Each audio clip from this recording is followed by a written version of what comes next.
What is up, W Sports Podcast? Jimothy and Tubby, we're back at it again to bring you all the news and updates that you want to hear when it comes to the first round of college football playoffs. We know it just happened a couple of days ago. We've let our minds settle on it, and now we are thinking all the things.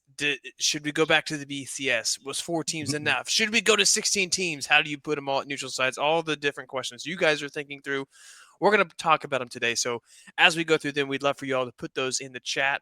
But we're going to get right to it. Tubby, man, welcome back to the show.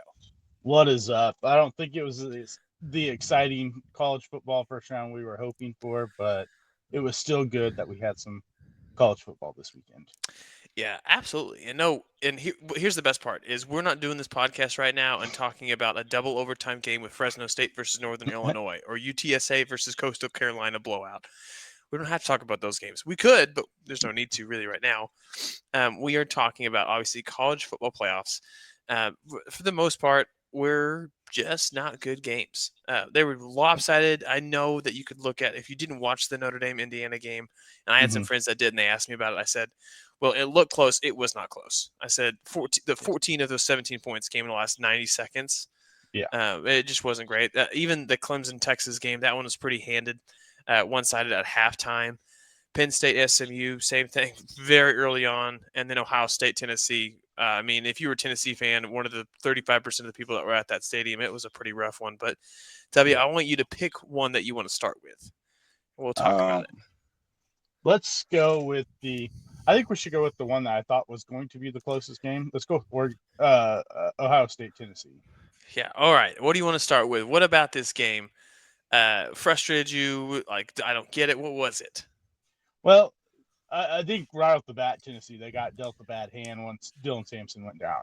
He went down. Yes. What I think he had 2 carries in the game, left the game hamstring injury, and then you went to a couple guys that weren't hadn't really got a whole lot of playing time because Dylan Sampson has been their workhorse, and I Nico didn't look like he was super comfortable like he had been the last month of the season, Yeah. and that defense of I thought the defensive line would give the Ohio State offensive line more challenges than they did because Yeah. they had been the strong suit of that defense had been that defensive line putting pressure, and then Ohio State has a couple guys starters at the beginning of the year that are out right now, so I thought that they would be able to put some more pressure on them. I thought they needed to maybe drop a couple more blitzes to really get Will Howard off his game, and they just didn't because that's not something that they did most of the season. They were able to get pressure with their Hmm. front four most of the season, so it was just something that was not in the game plan for them. Yeah, I mean losing Sampson, we talked about him in the preview episode too. Just how you take the top two backs for Ohio State, Sampson literally equals the production that they've had. So that is a big one. Um, uh, they did still have good production out of Peyton Lewis, but obviously Mm-hmm. different position. Ohio State. I mean, do you buy into the Ryan Day? Like, hey, they're still for real.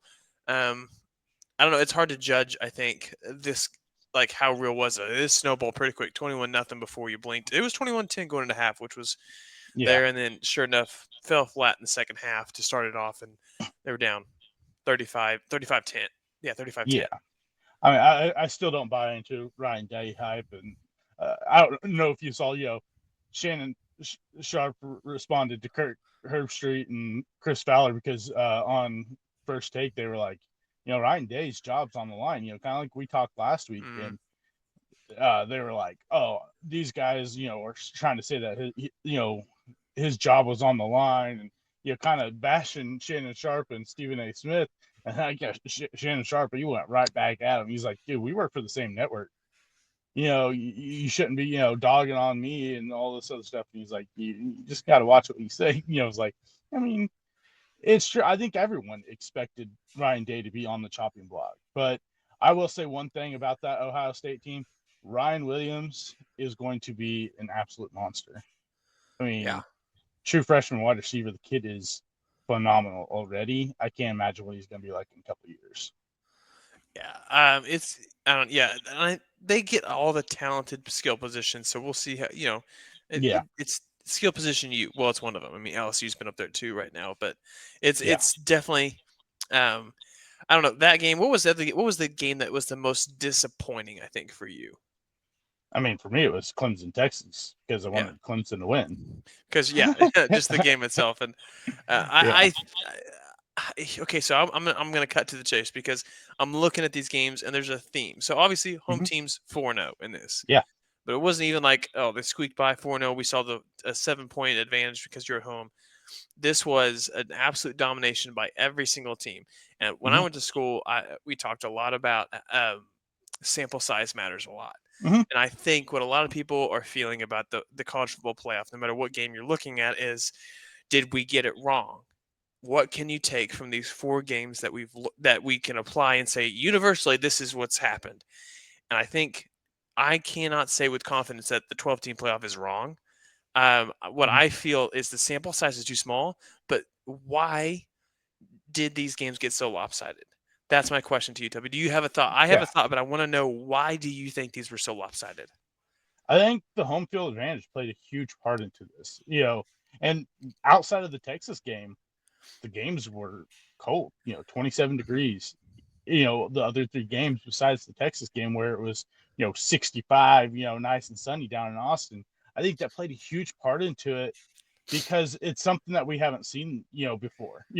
Usually you're playing in a bowl game, it's, you know, neutral site. So you don't have the possibility of having 65% of the, fans on one side most of the time compared to you do at the home field. I think that Hmm. was a big part of it. But I mean, I know there's a lot of people that are saying, "Oh, Alabama would have beat, any of those teams, or so and so would have beat any of those teams," but they didn't win in the regular season.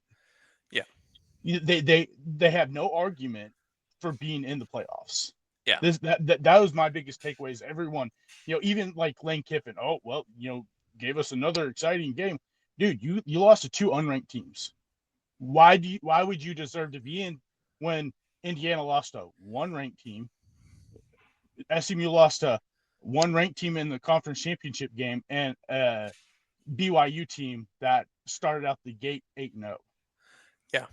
Same thing with Alabama. You lost to Oklahoma on the road by 21 points. A bad No Oklahoma team. touchdown. Yeah. Yeah, no touchdown. You got absolutely dominated. You lost to Vanderbilt, another 6-6 team on the road. You had no right being in the playoffs either.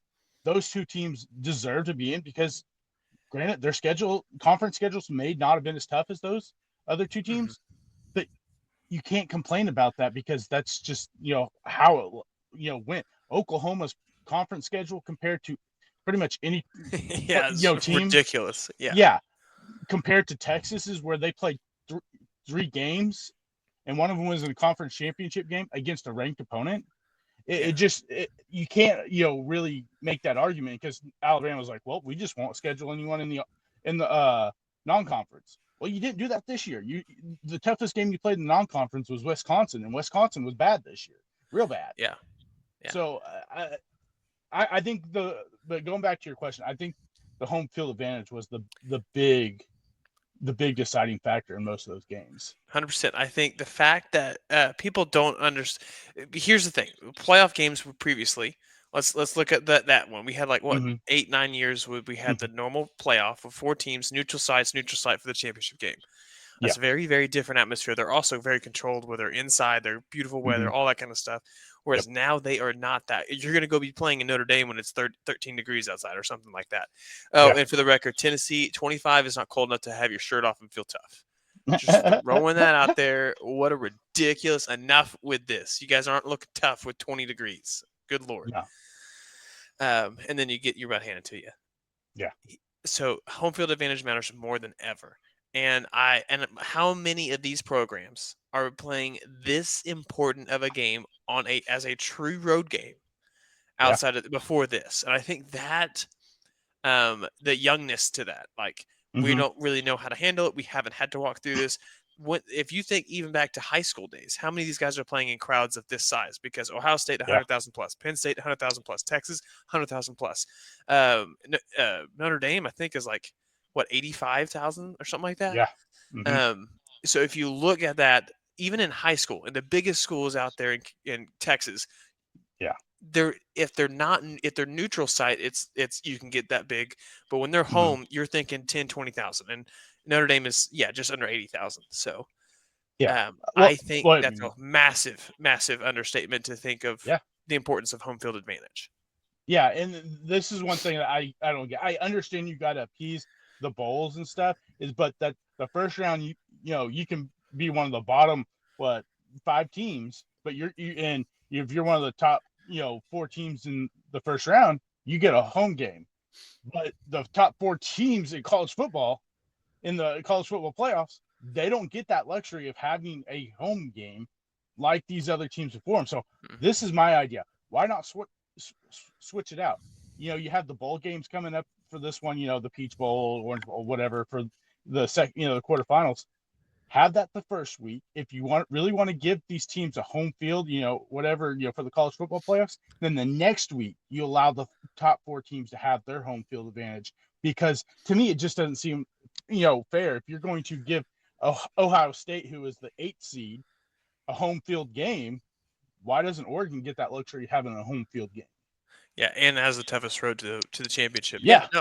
no, I don't hate that idea. I think that there's got to be a middle ground somewhere because I Mm-hmm. don't know that they're going to do that No. because of they want the biggest games, the most eyes on that Mm-hmm. specific one.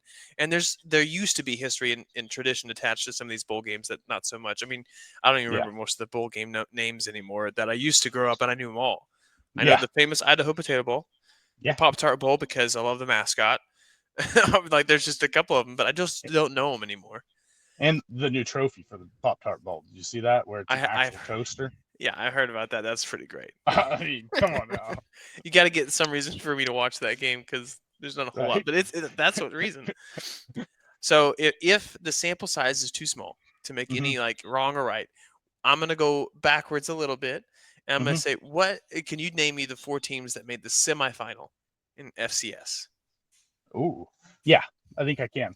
How much you can? Let's see. Montana State, Yes, South Dakota, North Dakota State. yes, I'm trying. Who did Montana State play? Did they play South Dakota? yes. Okay. All right. So all of them great teams. Mm-hmm. 15-0 to that was Montana State, all the way to a 3-loss team with South Dakota and South Dakota State, including the playoffs. If you look at that and you look at what their first and second and third rounds of the playoffs were for FCS, it's Mm-hmm. very similar. Yeah. And where we end up is the power teams. Yeah. Every single time. But we still watch. It's still good. I mean, I'm still watching FCS playoff games. I still enjoy it, but Yeah. this is the sample size that you look at and compares. Like, we're still going to end up in the same spot. We're still going to end up with Oregon, Texas, Ohio State, and I don't know about Penn State yet, but I don't think Boise and Arizona State. We'll get more to that later in next week's episode. But you look at those, and I just feel like we're still going to end up the same way FCS does because college football is not the NFL where everyone is good. Like you go from in college football, there's 134 Division I schools, 100 scholarship athletes or whatever that number is now. It's going to change next year. You whittle that down to 53 on every single 30 teams. So everyone's great. That's why any given Sunday, some team can win, right? Yeah. And in college football, it's not quite that, and that's why even at the FCS level, you see the power teams be the power teams, and the NIL and transfer portals balance that a little bit more. But at the same time, I think this is just, unfortunately, the avenue that we have to go down. Yeah, I mean, I think I think a lot of people expected with the way college football was this year, where there really wasn't, a legit, outside of Oregon, a legitimate dominant team all season. I think a lot of people are like, oh, there's going to be, more upsets with the 12 team, but still the top teams came out on top because they were the better teams. I like you said, I think that they got it right. I thought the teams that were in it deserved to be in it, and the teams that didn't make it didn't deserve to be in it and so the fact that people are like, oh, well, we got to change this up already. It's 1 year. Oh, yeah, definitely. I mean, and I think the 16 team is coming just because of money, but I agree. Yeah. You don't have to make any changes. This is good. Yeah. Blowouts aren't great, but if you want to do anything different, and I get that you want to try to, have the ambiance of these, big stadiums like the Horseshoe, there in Ohio State, and Texas, Penn State, all that. If you're so worried about the home field, then just go all neutral site. I mean, it can't be Boo. that. I mean that's the that's the argument that everyone's, oh well, it was all the home field, and stuff like that. And then if that's the case, then why not just move it straight to all home field like FCS until the championship game? And I'm in favor of that, for the record. because you can still do the bowl games. I mean, Yeah. just because it's not in Florida doesn't mean all these, you can still put the bowl games on these teams and have these you know sponsorships Hmm. do the bowl games for you. Yeah. No. Yeah. I'm in favor of that. I like that better. But, Mm-hmm. um, yeah, I think we go back and forth, and we probably still will go back and forth, especially as even more news comes out of when they're going to eventually expand the playoff, all that kind of stuff. But Yeah. I'm curious, of the teams that are walking away, playoffs done, their year's over, who's most likely to end back up here next year? When you look at it, we got Indiana, of course, and Cignetti, Clemson, who is the one team with 4 losses after this, Tennessee, and SMU. I'm going to say Tennessee. I think Nico will take a step forward next year and really take command of that offense. I know I believe Dylan Sampson is a senior. I imagine he'll probably go to the He draft is, yeah. after the season he had this year. But it seems like they got a couple young running backs behind him that have really good potential. And so I think, and plus they seem like they can pay players in the transfer portal. Yeah, yeah, that's true. I think of all those teams, who's the least likely to be back next year? I think it's Indiana. Yeah, yeah, that's tough. They're in the Big Ten. And I think the Big Ten Mm-hmm. is a little bit top heavy. So if they can run the table like they did this last year, then there is the chance that they can still sneak in. But I think they It'll had the hardest one. it'll depend on how tough their schedule is next year, because Yeah, their schedule this year in the Big Ten was easy. I mean, not taken away from the season they had, it was easy. They played one yeah, ranked team. They didn't have a win over a ranked team at all this year.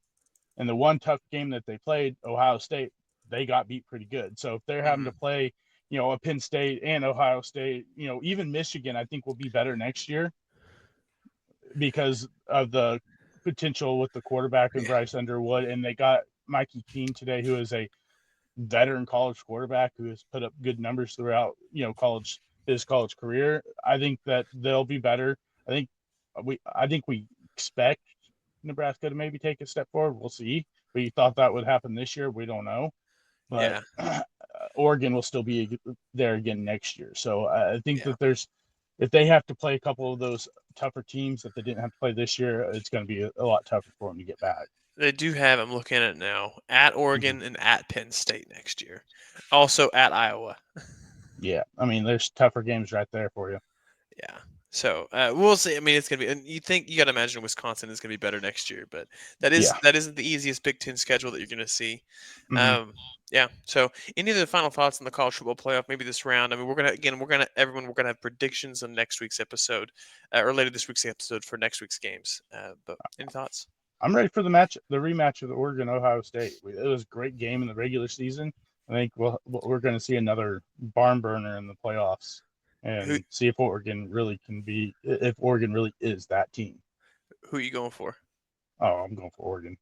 Oh man, as I an hate OU fan, it sounds I hate so Oregon. weird, but yeah, we're both doing that. Obviously, Dylan Gabriel's a Dylan good touch, Gabriel. but oh That's man, it. That's the only reason why I'm going for Dylan yeah, Gabriel. yeah, I'm good. I'm pro Lanning. Just I think we Yeah, both are. We think yeah, he's a really good yeah. coach, but I do like it's so I funny. do like what Dan Lanning's doing. Yeah, Yeah, I still can't get past the onside kick. I still hate Oregon, yeah, but it's cheap. It's whatever.